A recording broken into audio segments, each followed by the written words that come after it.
The true story of Cinderella. Imagine this, a beautiful young girl forced to sleep in ashes, covered in dirt, while her cruel stepsisters live like queens. Then one night, magic changes everything. A pumpkin becomes a golden coach, mice turn into horses, and she dances with a prince who falls deeply in love. But when the clock strikes midnight, she runs away, leaving behind only a tiny glass slipper.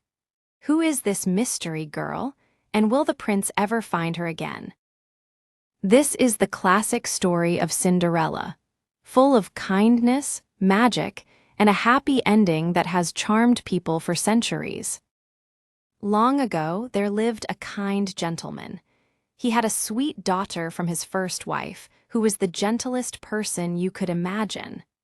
After his first wife passed away, he married again. His new wife was proud and mean. She had two daughters who were just like her, rude, selfish, and always thinking they were better than everyone else. Right after the wedding, the stepmother showed her true nature.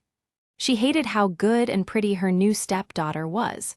It made her own daughters look bad by comparison.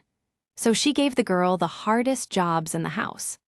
The poor girl had to clean dishes, scrub tables, sweep floors, and tidy the bedrooms of her stepmother and stepsisters. She slept in a cold attic on a hard straw bed, while her stepsisters had fancy rooms with big mirrors and soft beds. The girl never complained. She stayed patient and kind.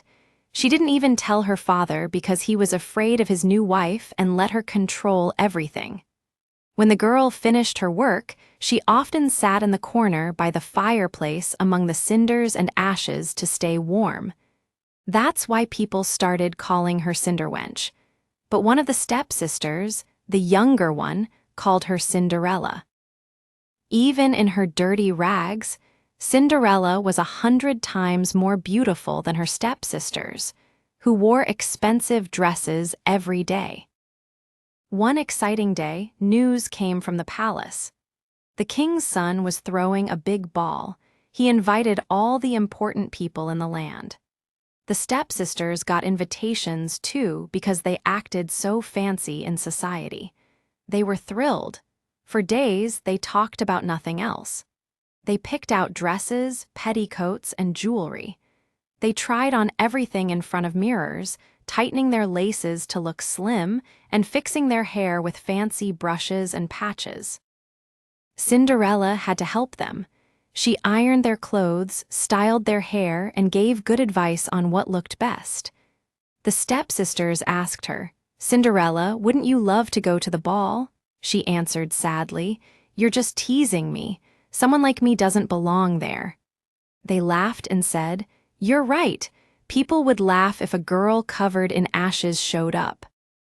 Cinderella could have messed up their hair out of anger, but she was too kind. She made them look perfect. The stepsisters were so excited they barely ate for 2 days. Finally, the big night arrived. They left for the palace in their beautiful outfits. Cinderella watched them go until they disappeared, then she sat down and cried.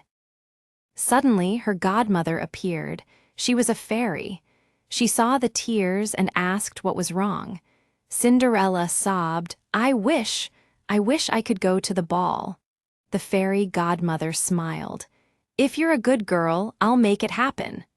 She told Cinderella to go to the garden and bring the biggest pumpkin she could find. Cinderella ran and picked the perfect one. The fairy scooped out the inside, leaving just the shell. Then she tapped it with her wand. In a flash, the pumpkin turned into a shiny golden coach. Next, the fairy looked for mice. Cinderella found 6 in a trap. With a tap of the wand on each one, they became 6 strong gray horses. For a coachman, Cinderella suggested a rat from the rat trap. The fairy chose the one with the biggest beard. One tap, and he became a jolly coachman with fancy whiskers. Then came 6 lizards from behind a watering pot in the garden. Tap, tap, tap, They turned into 6 footmen in shiny gold and silver uniforms. They jumped onto the back of the coach like they'd done it forever. The fairy godmother looked at Cinderella. "Now you have a perfect way to get to the ball, but what about your clothes?" With one gentle touch of the wand, Cinderella's rags became a stunning dress of gold and silver, sparkling with jewels. On her feet appeared the most beautiful pair of glass slippers in the world. Cinderella climbed into the coach, feeling like she was dreaming. Her godmother gave one strict rule: leave before midnight. If you stay even 1 second longer, everything will change back, the coach to a pumpkin, horses to mice, coachman to a rat, footmen to lizards, and your dress to rags. Cinderella promised. The coach raced to the palace. When she arrived, the prince heard about a mysterious, beautiful princess no one knew. He ran to meet her, helped her from the coach, and led her inside. The music stopped. Everyone stared. No one had ever seen anyone so lovely. Whispers filled the room. "How beautiful she is!" Even the old king couldn't stop looking. He told the queen it had been years since he'd seen someone so charming. All the ladies studied her dress and hair, hoping to copy it tomorrow. The prince gave Cinderella the best seat and asked her to dance. She moved so gracefully that everyone admired her more.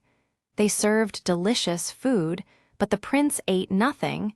He was too busy gazing at her. Cinderella even sat with her stepsisters for a while. She shared the oranges and lemons the prince gave her. They were shocked by her kindness, but had no idea who she was. Time flew. Suddenly, the clock struck 12:15. Cinderella quickly said goodbye and hurried out. She got home safely and thanked her godmother. She begged to go again the next night because the prince had asked her to return. The next evening, the stepsisters went back to the ball. Cinderella followed, even more beautiful than before. The prince stayed by her side the whole time, saying sweet things. She forgot the warning. She was so happy that when the clock struck 12, she thought it was only 11. She jumped up and ran. The prince chased her, but she was too fast. In her hurry, she lost one glass slipper on the stairs.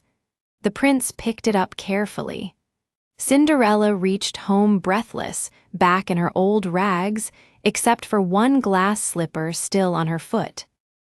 The stepsisters came home buzzing. They told Cinderella about the beautiful princess who ran away at midnight and dropped her slipper. The prince had kept it and seemed in love. He was determined to find the owner. A few days later, the prince sent out a message with trumpets. He would marry the woman whose foot fit the slipper perfectly. Servants went around trying it on princesses, duchesses, and ladies at court. No one could fit it. Finally, they came to Cinderella's house. The stepsisters tried hard to squeeze their feet in. They pushed and pulled, but it was no use. Cinderella watched quietly, then smiled and said, "Let me try." The stepsisters laughed at her, but the gentleman with the slipper looked at Cinderella. He saw how pretty she was and said he had orders to try it on everyone. Cinderella sat down. The slipper slid on easily, like it was made for her. Then she pulled the other slipper from her pocket and put it on too. Everyone gasped. The fairy godmother appeared and touched Cinderella with her wand. Her rags turned into an even more magnificent dress. Now the stepsisters recognized her as the princess from the ball. They fell to their knees, begging forgiveness for all the mean things they had done. Cinderella lifted them up gently. She hugged them and said she forgave them completely. She just wanted them to love her. The prince's servants took Cinderella to the palace. The prince thought she looked more wonderful than ever. A few days later, they got married in a grand ceremony. Cinderella, as kind as she was beautiful, brought her stepsisters to live in the palace. That same day, she found them two great lords to marry. They all lived happily together, and Cinderella's goodness won in the end. This timeless tale reminds us that true beauty comes from a kind heart, and goodness is always rewarded. If you enjoyed this video, please subscribe to Tales and Stories in English for more. I will see you in the next video. Happy learning!